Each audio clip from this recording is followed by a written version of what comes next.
તેવામાં હવામાન વિભાગે બે આગાહી કરી, જેમાં એક છે તાપમાનનો પારો ગગડશે અને ગરમીથી થોડી રાહત મળશે, અને બીજી આગાહી જે કરવામાં આવી તે ચિંતાજનક છે અને તે છે વરસાદની।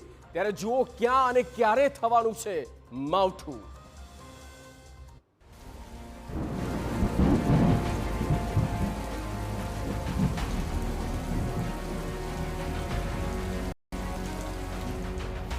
બદલાતી સિઝન હોય કે કોઈ પણ મહિનો હોય, એવું નથી કે વરસાદ ન આવે। કમોસમી વરસાદની આગાહી જાણે રૂટીન બની ગઈ છે। રાજ્યમાં ફરી બદલાશે મોસમનો મિજાજ। ગરમીની સિઝનમાં વરસાદની આગાહી। ક્યાં અને ક્યારે આવશે વરસાદ? 3 દિવસ ગરમી પછી ફરી વરસાદ।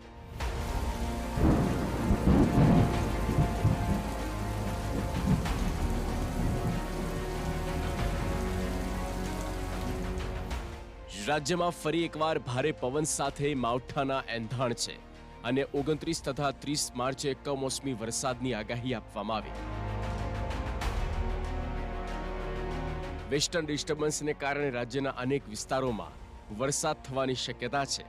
બનાસકાંઠા, કચ્છ, પાટણ અને સાબરકાંઠા જિલ્લામાં માવઠાની આગાહી આપવામાં આવી, જ્યારે અરવલ્લી, મહીસાગર અને દાહોદ જિલ્લામાં માવઠાના એંધાણ છે।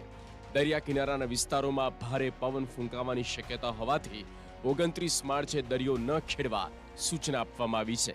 30 तारीख को आ रहा है, कच्छ डिस्ट्रिक्ट आ रहा है, बनासकांठा डिस्ट्रिक्ट आ रहा है, और जो 30 तारीख को जो डिस्ट्रिक्ट आ रहा है कच्छ, बनासकांठा, साबरकांठा, अरावली, महीसागर, दाहोद के लिए हम लोग दिए हैं। વધુમાં હવામાન વિભાગ દ્વારા કહેવામાં આવ્યું છે કે રાજ્યમાં ગરમીનું જોર ઘટી શકે અને આગામી 48 કલાક બાદ તાપમાનનો પારો ઘટવાની શક્યતા છે। મહત્તમ તાપમાનમાં અંદાજે 2 થી 3 ડિગ્રી સુધી ઘટાડો આવશે, જ્યારે પવનની દિશા બદલાતા ગરમી પર તેની અસર વર્તાશે। उच्चतम तापमान का बात करें तो अभी 48 आवर तक कोई बड़ा बदलाव नहीं रहेगा, लेकिन उसके आगे ग्रेजुअल फॉल रहेगा। 2 से 3 डिग्री सेंटीग्रेड उच्चतम तापमान में फॉल रहेगा अगले 48 घंटे के बाद, और जो लघुतम तापमान है इसमें कोई बड़ा बदलाव नहीं रहेगा।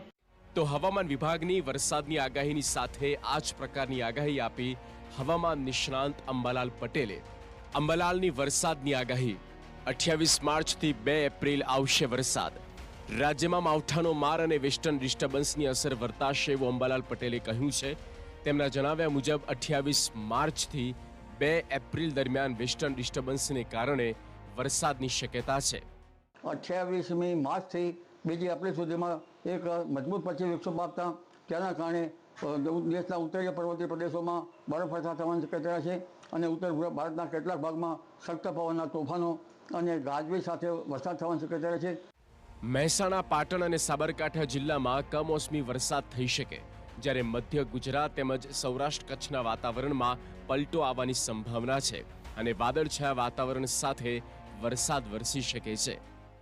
મહેસાણાના પાટણના કેટલાક ભાગો, આ ઉપરાંત સાબરકાંઠાના ભાગો, અરવલ્લીના ભાગોમાં અને બનાસકાંઠાના ભાગોમાં લગભગ અનસિઝનલ વરસાદ થવાની શક્યતા છે।